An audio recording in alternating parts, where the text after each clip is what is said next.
Akıllı insanlar her şeyi görür, aptallar ise her gördüğü hakkında yorum yapar. Yani akıllı insan her şeyi konuşan değil, konuşacağı yeri bilendir.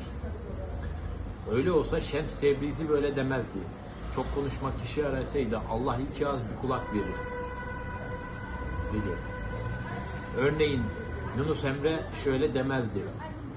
Söz ola kese savaşı, söz ola kestire başı, söz ola ahulu aşı, bal ile yağ eder elde bir söz. Ya da Konfüçyüs böyle demezdi. Konuşmak çok şere saydı. Konfüçyüs de böyle demezdi. Dipsiz kuyu yoktur. Kısa olan halat. Yani siz nasıl işinize geldiği gibi anlıyorsanız şimdi bu söylediklerim de işinize geldiği gibi anlayın. Benim için mahsuru yok. Lafın sonu eşya anlatılır.